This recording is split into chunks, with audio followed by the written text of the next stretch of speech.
Amy, let me tell you about a magical place that is so exactly designed to be enclosed space, year-round fun for the whole family that I bet you already know what I'm going to say before I even say the name. Let's say it together on three. 1, 2, 3.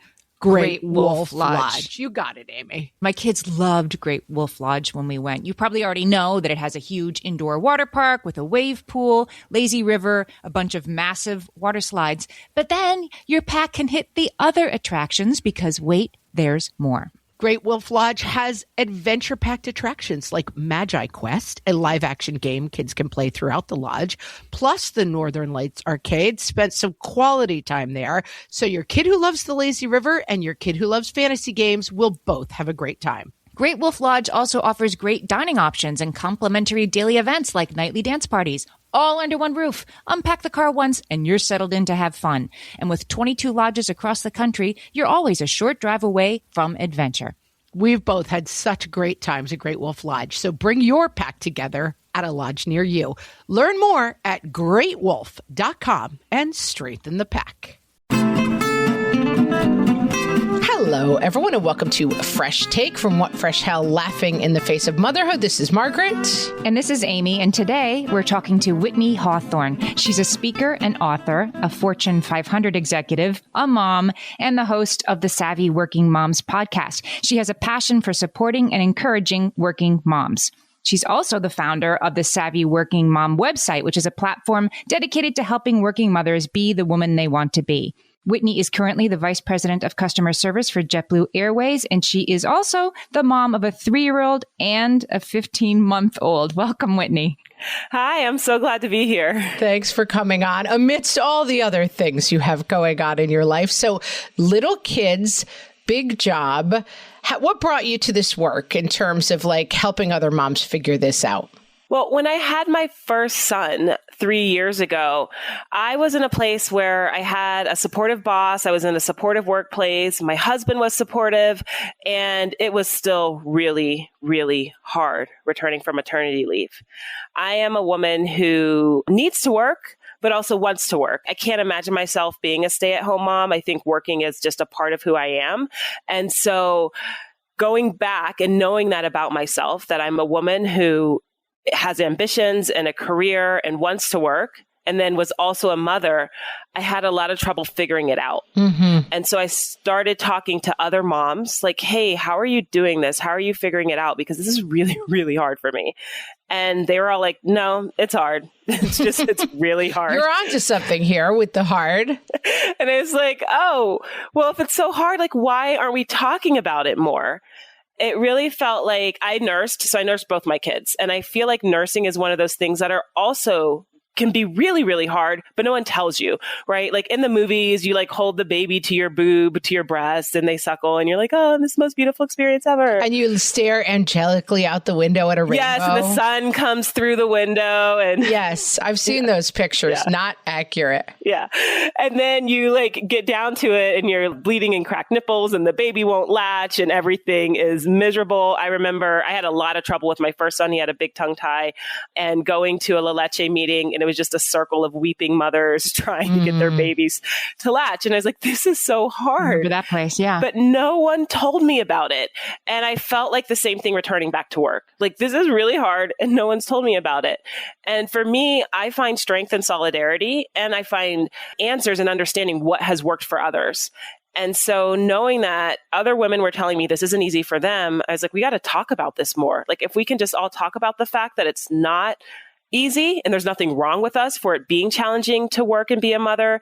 And if we can share what is working for us, the tips, tricks, and hacks that we figured out, then the world will get better. Because I believe that when mamas are better, everybody's better. Like, your house is happier, companies are more profitable, communities improve. So if we can share with each other and get better, we're going to make the world a better place too.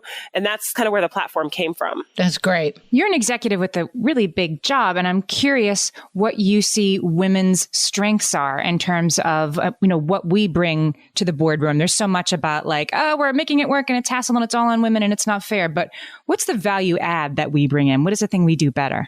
So it's interesting. McKinsey put a study out maybe a year and a half ago, and the study proved that the more gender diverse your company is, the more likely you are to be profitable, and that more gender diverse companies have higher profits. So gender diversity really is a profitable thing for an organization. I think one of the things that I'm really passionate about is I'm very passionate about seeing women in leadership roles, and not just because it's going to make a company more profitable, but because it will actually improve, I think, the way that companies function and work. When I look at women and what we're bringing to the table, especially as mothers, I do think we see the world in a little bit of a different way, right? There's always that thought about, hey, the future is there, and this is the future my children are going to inherit. So we might be less likely to do things that are going to have a negative impact on a community or an environment.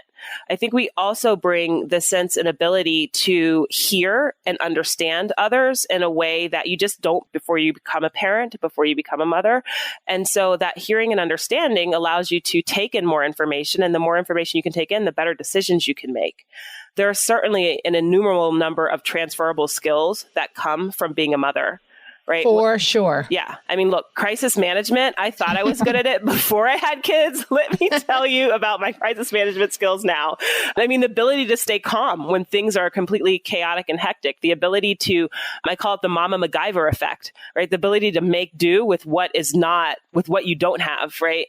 I think that is all directly transferable to an organization. So you bring that solution-oriented, problem-solving ability, as well as increase and enhance communication skills from becoming a mother and from being a woman. I think it's the kind of thing that you hear in kind of meme form a lot. Like, well, if moms ran the world, like everything would be better. But it's nice to hear that the numbers actually bear that out as well. When we go to our Facebook page and say, we're talking about working moms, what's hard, what we're hearing a lot of is all of it. All of it. All of it. And now double all of it. We thought we were at max, and now we've doubled the hardness. The idea of schools and daycares shutting down and, people without coverage, people feeling like they're tapping out and really overburdening maybe their older parents to take care of kids. And then just the generalized anxiety around what's going on. What are you hearing about that? And do you find that companies are seeing that and responding to it? So I'll take that last part first. Are companies seeing and responding to it? I think across the board, yes, right? So I coach a lot of women and run a couple mastermind groups, and talking to these women, it seems like companies are getting it a lot more than they did before. Are they taking enough action to address it? And are they taking action fast enough? For me, no, right?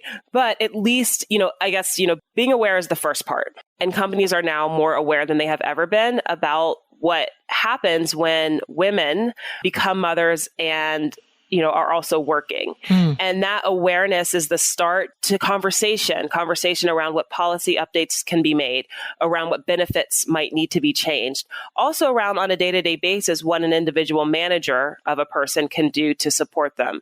So I think the awareness is the first step, and we have it more than we've ever had, which is great.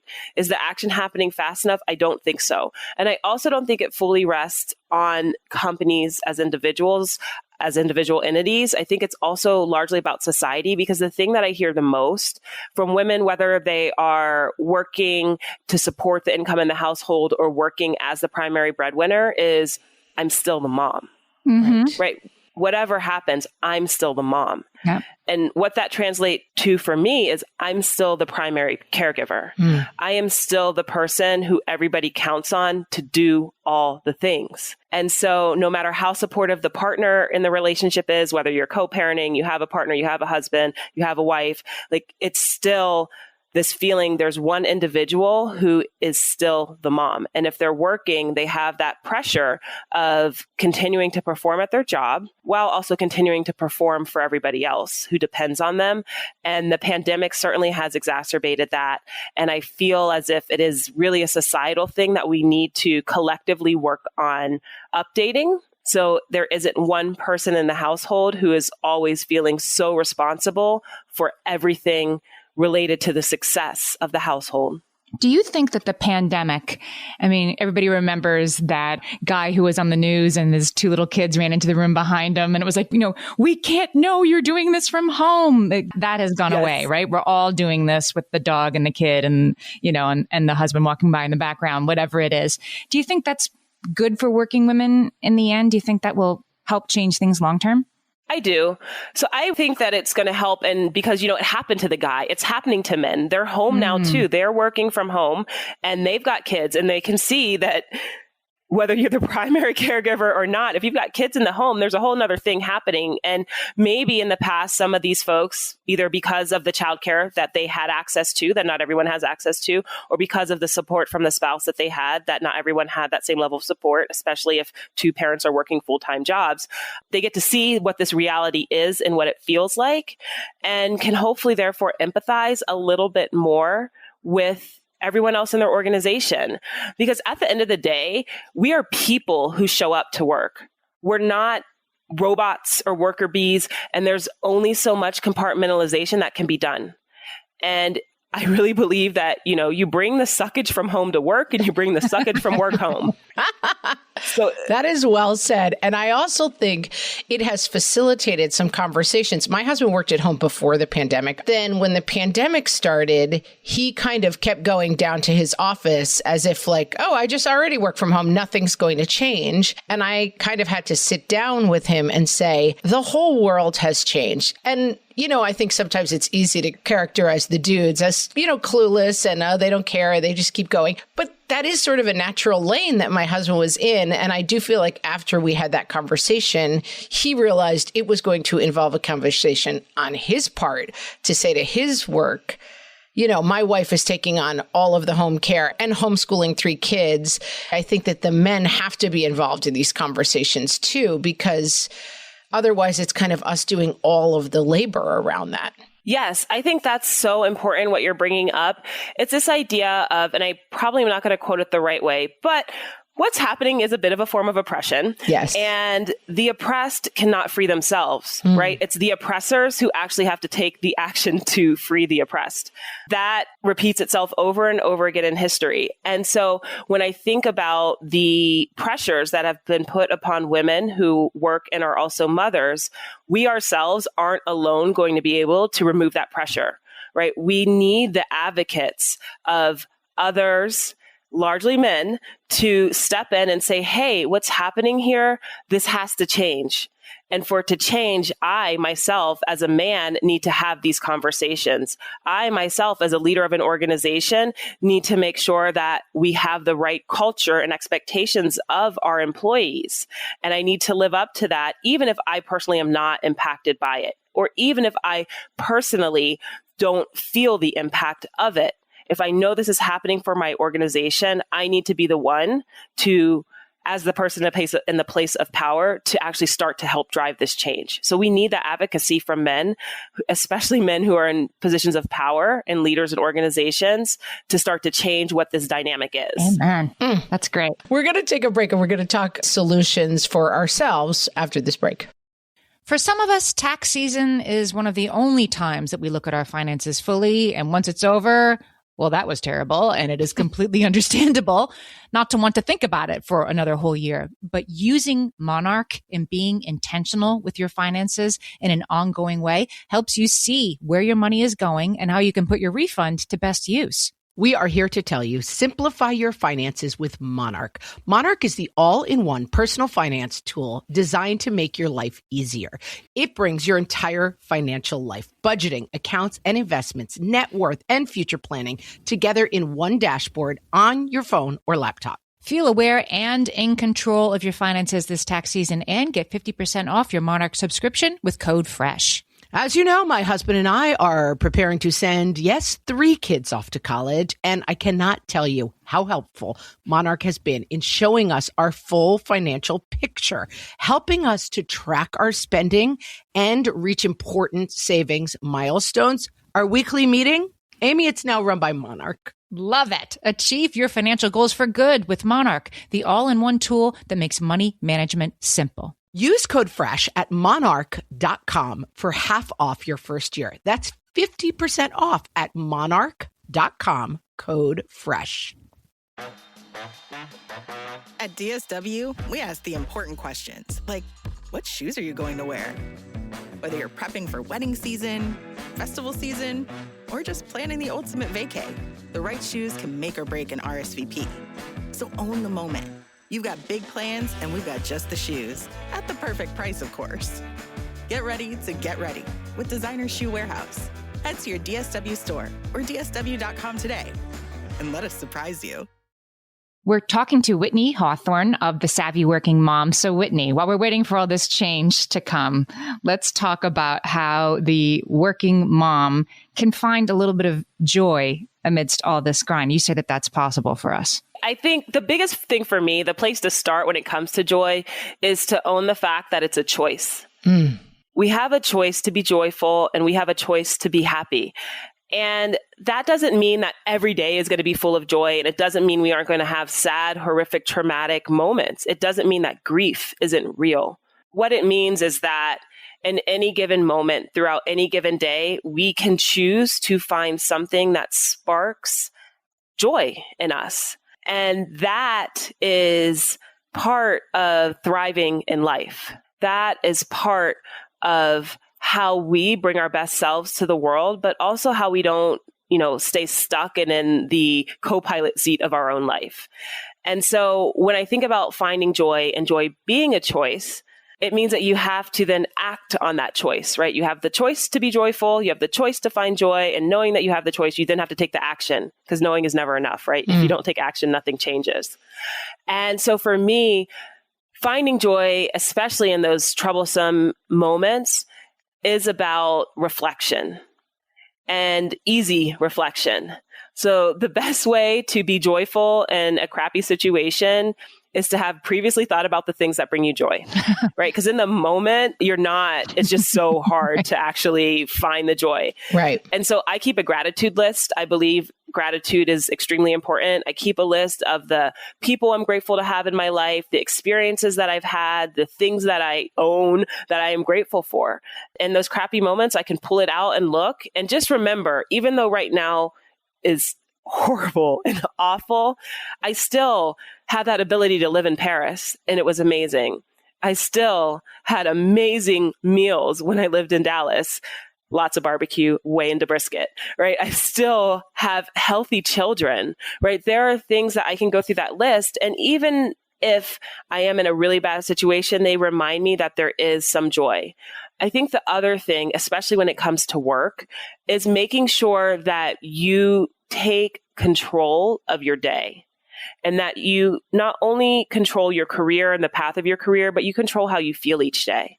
And one way to do that is to think about what brings you joy. I once was in a place where I had delivered on a massive project, and after that project, really wanted more for my career. But my boss and surrounding superiors at the time, they couldn't give me a path forward. And so what went from being an amazing experience, an amazing job that I just showed up and felt great each day, turned into like pushing the button and so bored and mind-numbing, wishing I wasn't there. And that sucked a lot of joy out of my life.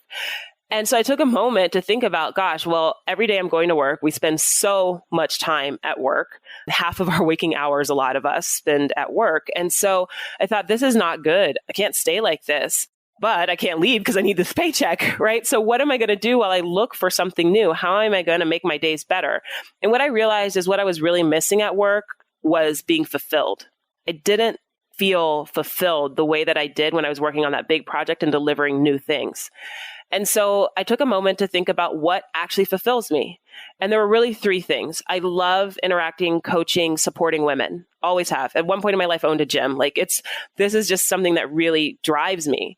I also really like big picture and strategic thinking. And I love dad jokes. I like silly ridiculousness. I did not see that third one coming. Yeah, if I talk long enough on this podcast, I'm sure I'll embarrass myself at some point. You better deliver now. We need a dad joke before the end of this episode. And so I thought these are things that fulfill me. And these are all things that I can bring to work, regardless of what my remit is, regardless of the task I have to deliver on. And so I started actively seeking out women who might want advice, right? I see someone who just bombed the presentation and they were frustrated, at their desk and was like, hey, let's grab a coffee. Let's chat for a second, right? That brought me fulfillment. I looked for other people who had big projects going on and was like, hey, do you need a sounding board? Do you want to bounce some ideas off of someone, right? And it wasn't my project, but at least I could get in some of that big picture thinking. And yes, I got a little sillier. And in every finance meeting, I would give really dumb jokes, right? And I mean, the ones that you've heard before, but it made me laugh, All right. You have to give us an example of one now. You have to. It's so sad. A good dad It's so joke. sad about the parallel lines. They love each other, but they're never going to meet. I mean, solid. Solid. I'm telling my kids that one when they get home today. It's so bad. It's so bad. But, bringing that silly part of myself to work was something I never did because I always felt like I had to be super buttoned up, especially being a Black woman in corporate. Like I have to be buttoned up. I have to be ahead of everyone. I need to do twice as much just to get the same. And that didn't allow me space for silliness. But when I was like, I'm done here, who cares, right? And so doing those things actually really brought me a lot more joy. I ultimately did end up leaving that place. But I had better days and more joy at work because I was actively doing the things that fulfilled me. And today, what I've realized is I can keep doing those things even when I still actually enjoy my job, right? I love what I'm doing right now, but I'm also doing those other things because that just makes it bigger, right? Joy is not something that's finite, it's infinite. And so the more things you can do that bring you joy, the more joy you will have. There's no end for it. And I love that you take into consideration because I've read some stuff on this topic. And right now, after decades in the working world, I have a job that is of my own creation that I love doing, that is fun, that is fulfilling. Like I'm in a great spot being a working mom.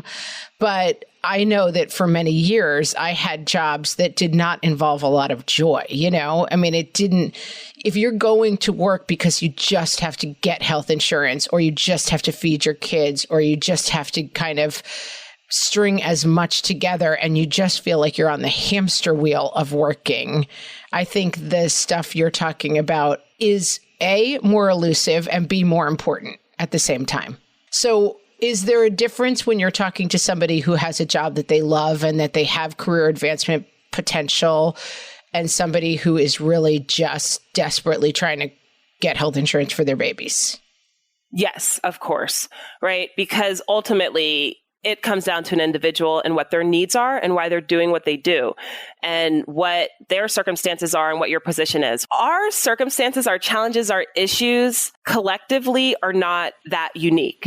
This is the tough love part. Like you're not that special, but you really are unique, right? In that it's the combination of those challenges that each of us faces that create this different need that we all have, right? So me, myself, I have a big job, a job that's very demanding. It's an operational focused job. It's 24/7, right? I have on paper, it's 9 to 5, but look, if there's ever a thunderstorm, a rainstorm, a bombing at an airport, right? My job turns on and it could be 2 a.m. on a Sunday or it could be 7 p.m. on a Saturday. It doesn't really matter, right? So I have a big operational job and I have 2 little kids. And I have one of my children has some serious health issues, right? So this is the combination of things that, create some challenge for me. There are other women out there who have teenagers who are mostly self-sufficient and they are also caring for an elderly parent and they don't have a supportive husband. I do have a supportive husband, right? There are also people out there who are working, taking a massive commute over an hour each way just to be able to get that health insurance or just to be able to get that paycheck. And while everything else in their life might be lined up, they need that job with a long, long commute so they can have the health insurance, right? All of these different challenges, they come together to say, okay, as an individual, you're really unique. And then it turns into what have I seen that work for those individual challenges that I can bring and say collectively, these different things might work for you. Right. So if you have a long commute, here are some things that I've learned that work for people who have long commutes. If you have a lot of struggle with getting support from your husband, here are some things that I've learned that work for people who need more support from their husbands or their partners. If you have a job that is very demanding and on 24/7, here's what I've learned that helps people to get through that. If you have the combination of the 3, let's talk about all 3 of those things. Right. So I think it really depends on an individual and where they're at and what their circumstances are, how you can go through and talk to them and address them. Ultimately, though, when it comes back to this idea of joy, it still is that choice, right? Whether you work because you have to or you work because you want to, whether you love your job or you hate your job, you still have the choice to find joy. And I encourage everyone to actively seek it, whether you are in a moment of, it's easy, right? Because it's easy when you're in the moment of everything's great. I love my job. Sure. My husband's supportive. My kids are doing well. They're super healthy. It's easy then.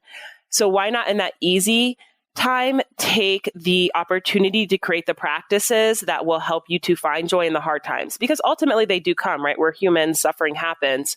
And the more prepared you can be to deal with that suffering, the easier it will be to get through it. If there's anything like a working mom needs, right? All these women in all these different situations you were just talking about, all of them have in common that they have more to get done than they have time to do it in. And I love this focus on joy because usually we start from a place of like, just delegate, just get better at getting more done. And joy is it's a distant star. Yeah, it's a distant star. I love that it's like, it's approachable and you figure that out. And that's a priority, but so is delegation.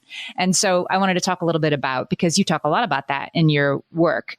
What are the sort of strategies you recommend for women to get more done by enlisting other people, I guess?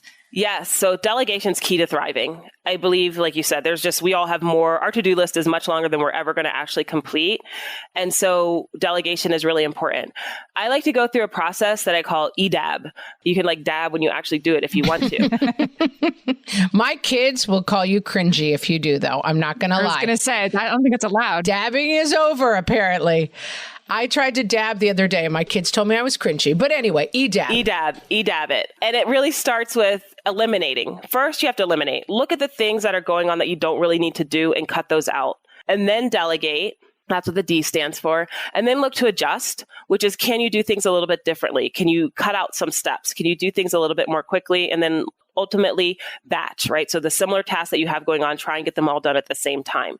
When it comes to EDABing, delegation is by far one of the more difficult things for people to do. And I think there's two big reasons for that. There's two fears that I found people have when it comes to delegating. The first is, nobody's going to do it like me. Right. Yup. I'll just do it myself. Right. The response to that, yeah, exactly. I'll just do it myself. Nobody's going to do it like me. We're like 2-year-olds. I do it myself. I do it myself, except for my son the other day. It's so funny. I was making breakfast, which he usually likes to help me do, but we had a friend over and he was busy playing with his friend. And I was like, hey, Pops, you want to help me make the eggs? He's like, you do it yourself. You do it yourself. Delegate. I love that. But with delegation, it is this fear that no one's going to do it like us. Yeah. And here's a little bit more tough love. No one's going to do it like you. No one is you. No one can do it like you can. But that's okay. If you can define what the successful outcome is and explain that to someone, they can get you that outcome. There is more than one way to scramble an egg, right? And I say that because I like to make breakfast, actually. I do. I like making breakfast. I like making hot breakfast for my family that usually involves some form of eggs, often cheesy scrambled eggs. I make my eggs in a very specific way, right? I crack them. I put them in a bowl. You make them the right way. Let's be honest. Exactly the best way. The best way is the way that I make them. How dare anyone make them differently? But I take the eggs, right? I crack them in a bowl. I add a little bit of milk, some seasoning. I beat them. I put them into a cold pan with butter on low heat and slowly stir them. When they are almost firm, I add the cheese. This is how I make eggs. Wow, that sounds delicious. That is the right way to make scrambled eggs, you have been told. Thank you. That is, yes. Please write this down if you write down nothing else. Well, my husband does not make eggs the same way, but we still really want to have breakfast on a Saturday. And like I mentioned, sometimes my job requires me to be working on a Saturday. Sometimes I'm just too tired. I mean, sometimes I have a client that I need to talk to. And so sometimes I have to delegate and let him make eggs. And does he make them the same way? No. He cracks his eggs. He does season them. He's from Louisiana. He's a good cook, but he puts his eggs in a hot pan and they are cooked in all of maybe 60 seconds. It's insane. Not the same texture. But are they still hot? Are they still nutritious? Do we still get to sit down together and eat something that's not a smoothie or yogurt? Yes. And that's the outcome that we're looking for. And so I always have to remind myself, right? No one's going to do it like I do, but that's okay, right? As long as we can focus on the outcome. The other big fear that I find stop people from delegating is this idea that if I delegate it, I'm less valuable, right? society has told us as women that we are valued for what we can do for others, for how much we do for those around us, and not for who we are intrinsically and as ourselves, right? I mean, even think about the idea of working mother. No one says working dad. No, they don't. We only say working mom, because we expect women to do more. And that's how they value us, is by how much we do outside of ourselves, right? Men are just expected to work and do them, and that's enough. Women are expected to work and take care of the kids and take care of the house and take care of the husband. And if there's time left, maybe take care of themselves too, right? And that value comes from how much are you doing for those other people. So the moment you stop doing something, or ask, heaven forbid, ask someone else to do something for you, it can feel like you are suddenly less valuable. And that is something very deep that I found after talking to lots of women that a lot of us harbor. And if you think about it, just for a moment, pause and think about, okay, you have enough money to pay for someone to clean your house, do your laundry. Do you do it without guilt? Probably not. Many women don't. Right. And the guilt not comes from, if you have enough money, you have the budget, why aren't you doing it? Well, because I should be doing it, because that's part of what makes me valuable to my family. But I would challenge that and say it doesn't, right? If you could trade off that time of doing the laundry with instead being with your family, playing with your kids on the floor, or hanging out with your teenagers, or even just having a moment watching Netflix with your husband, sitting on the couch, that's actually more valuable to your family than you fold in some clothes, right? So this idea of being less than, or giving away some of our value by delegating, is something that a lot of people need to work through, so that they can feel free to delegate without guilt. Because if the guilt's going to eat at you, it really takes away from the whole reason that you're delegating, which is to free you up to be your best self. I love that. All right, we're going to take a quick break. And then when we come back, we're going to talk about goals. Goals, people. All my kids learned to swim when they were little. It was super important to me that they be confident and safe in the water. There was only one problem with that: taking them to swim lessons. I mean, the pools were freezing. There were always cranky adults doing laps right there. And it was definitely not, for any of us, what you would call fun. Amy, heard. But now there's Goldfish Swim School. Goldfish takes a really thoughtful approach to swim lessons, combining research-based teaching with a warm, kid-friendly environment that actually helps kids thrive in the water. Every detail at Goldfish is thoughtfully designed to create a golden experience, from shiver-free, warm indoor pools to comfy waiting areas for parents to professionally trained lifeguards on deck. Goldfish uses an approach called the science of swim play, which combines guided play with proven teaching techniques to help kids learn to swim, build water safety skills, and gain confidence, all at their own pace.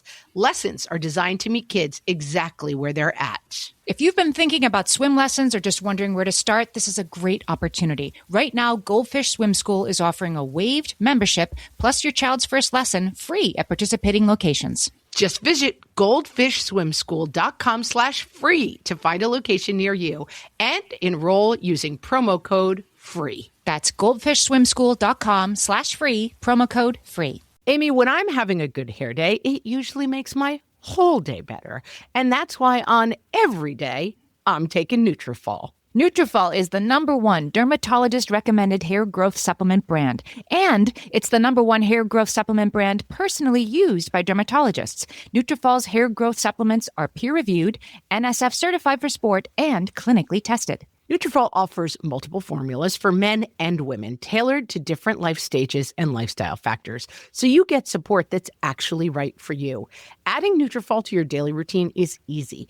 Order online, no prescription needed, with automated deliveries and free shipping to keep you on track. Let your hair be one less thing to worry about. See visibly thicker, stronger, faster-growing hair in 3 to 6 months with Nutrafol. For a limited time, Nutrafol is offering our listeners $10 off your first month subscription and free shipping when you visit Nutrafol.com and enter promo code LAUGHING. That's Nutrafol.com, spelled Nutrafol.com, promo code LAUGHING. We're talking to Whitnee Hawthorne. Time to talk about goals, because any working mom needs to have a clear sense of where things are headed, right? In her home, in her career, in both places. What do we get wrong when we think about setting goals? That's a really great question. What do we get wrong? I don't know if it's so much wrong as there's usually a missing step when I talk to people about creating their goals. And that's having a deep feeling behind the goal, right? We can create these goals, but if you don't have a deep feeling, something that really stirs you, then your goal probably isn't big enough, right? So it's really comes down to that idea of thinking about your why and what is going to move you through the tough times. So let's say, your goal is to lose weight. You're like, I want everybody most of us have been there. Some of us have not. I have definitely been there several times. It's like, okay, you want to lose some weight. You want to lose 5 pounds, 10 pounds, 15 pounds, whatever it is you want to lose. Cool. You want to lose it. And you're like, I would be so excited if I hit that mark, that 15-pound mark. Well, 2-3 weeks into it, it's going to get old. And so you have to, right, the eating the salads, the not eating the ice cream, the not eating the chocolate, the not having the wine and the margaritas. This is probably just my personal problem, but no, I think you're speaking to all of us. No, sounds familiar. The not doing those things can get old. So you really have to come back to remember, like, well, why did I even want to lose that 15 pounds in the first place? And if you can focus on that, right, that big feeling, it's going to help move you through. So to illustrate that, what I would say is like, it's okay, you want to lose 15 pounds. Why? All right, well, I want to fit into my jeans better. Okay, cool. You're going to fit in your jeans better. And why? Well, I'm going to feel good then. Okay, why are you going to feel good? Well, because I'm going to really be at that place where I know my husband used to look at me a certain way, and maybe now he doesn't look at me quite that way. And I want that. I want my relationship to improve, right? You get a little bit deeper. Or I want to lose that weight because I'm on meds and I need to get off my meds because they are annoying and I don't feel so healthy.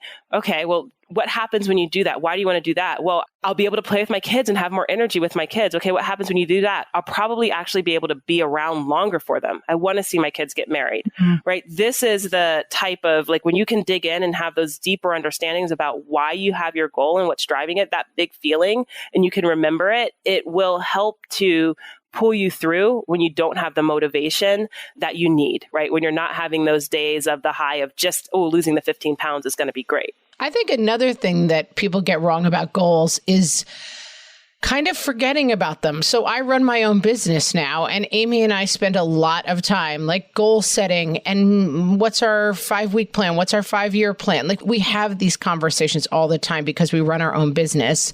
And I think to myself, and I try to talk to younger women in my life, I wish I had been doing that about my own life when I was too often. I feel like I saw myself at work as a cog, a useless cog in the giant machine that I had no agency in, and that I didn't do goal setting at that time because I was like, I just need this paycheck because I'm really trying to be a writer, be an actress, whatever else. And that I recognize now that I wasn't doing goal setting when I didn't feel like I had a lot of agency over my own life, but goal setting kind of gives you agency over your own life.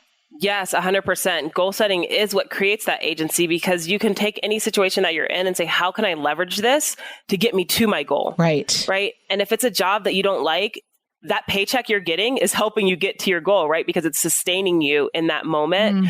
And I really just like what you said about goal setting does create agency for you in your life. You can set goals and then use the situation that you're in to get you there. I think that's another thing that people tend to focus on. And I just did it when I was talking about, the dieting thing, is we often focus on what we can't have. But what we should really do is reframe that to focus on what we do have and what we can do about it, right? So, for example, in dieting, rather than saying, all right, I can't have the margaritas and I can't have the chocolate, instead it's like, well, I can have salad and I can have grilled chicken and I can take a walk, right? Instead of saying I can't sit on the couch, right? So if we focus on the things that we can do, it gets our brain going in a way where we start to create that agency for ourselves. Well, okay, I'm working 9 to 5. And I'm stuck here in this office. It's not really driving me towards my goals, but it does sustain me because I have the paycheck. What can I do outside of 9 to 5 to move me to that goal? Yeah, you're not waiting for your dream job, right? To start living a joyful life and start having goals. Yeah, it starts where you are. Yeah, life is what happens to you when we're busy making other plans. You just said the word stuck, and one of the things I like a lot in your work is talking about this feeling of being stuck. I feel like that was the overarching emotion of my life for a couple of years. When I had young kids, my career, I was so stuck. I'm supposed to figure out what's next while I'm raising 3 kids under 4. I guess I'll just lie on the couch and be depressed. What's your advice for people who feel that way? Feeling stuck comes from a place of not knowing what you want. Right? When you don't know what you want, when you don't have that clarity, it's almost impossible to take action. That's well said. I wouldn't have thought that, but that's exactly what it was. It was like, what's next? I guess I'll just change diapers. Or I just take the next job that comes along because it's better than what I'm doing right now, even though it might not be what you really want. And so that stuckness is something that you can unstuck yourself, right? You can move through it. And the first step really is to get clarity on what you want. And I have 4 magic questions that help people to get clarity and one exercise that I'll share. So as a working mother, as a woman who works and is also a mom, I think you have 9 areas of life, right? You have your career, which is how you're making your money. You have your finances, which is how financially secure you feel. You have the relationship with yourself. You have the relationship with your kids. You have the relationship with your partner. You have the environment which you inhabit, so your home, your office, your car, where you're physically spending your time. You have your community, which are the adults and the support network you have outside of your immediate family. You have your personal development, and you have your sense of fun and adventure, and your health. I can't remember if I said health or not. But you've got these 9 areas. And if you can go across those 9 areas and answer these 4 questions, you're going to get a lot of clarity. And it's, what do I want more of? What do I want less of? What is going well and what is not going well? Really simple questions, but if you take the time to actually answer them and answer them from a brave place, not a place of what my mom thinks is going well, what my husband thinks is going well, what, my best friend thinks is going well, what you truly believe is going well and not going well. Right. What my younger self thought going well would have looked like. That's a very interesting point, is not layering on other people's sense of those questions. Yeah. If you can and it takes courage. Clarity takes confidence, and clarity takes courage. Because there is just so much pressure outside of us to be a certain way. And so if you can really, truly answer those questions, you're going to get the clarity that you need to start to reprioritize what is going on. And then you have to take some action, right, directly after that. Whitney, you have such great advice, and you have online courses at thesavvyworkingmom.com that I wanted to make sure you had time to tell us about. Tell us what our listeners can find when they go there. Oh, thanks. Yes, I do. I have courses. What I found is that women who work and are also moms don't have a lot of time. And so I've created these digital courses. They are highly actionable. I'm all about taking action. So they're highly actionable. Usually they come in bite size. Most of them are a series of exercises that you do. It takes 5 minutes or less to watch the video, and then you can take the exercise that day, right? So you take the course over time, but each day you will get better, and it only takes 5 minutes to watch the video and take the action. And I've got them right now in bundles. The first bundle actually is Clarity and Confidence. That's the one I suggest everybody start with. It will help you to get unstuck. It helps you get that clarity and the confidence that you need so that you can really actively start to create the life that you want to have. And from there, it just grows. But I would say if you've not experienced me before or taken my courses, start with Clarity and Confidence, because it's something we can all use more of. I loved this conversation. Tell us where else we can find you online and where people can hear more from you. Sure. At The Savvy Working Mom, on Instagram, Facebook. My podcast is The Savvy Working Mom, and the website is The Savvy Working Mom. So you can find me wherever you Google The Savvy Working Mom. Awesome. And of course, we'll link to all of that stuff in the show notes. I loved this conversation. It really put a smile on my face today. Not just the parallel line joke. I mean, that did, but everything. Whitney, thanks for talking to us today. Thank you so much for having me. This was amazing. Thanks so much.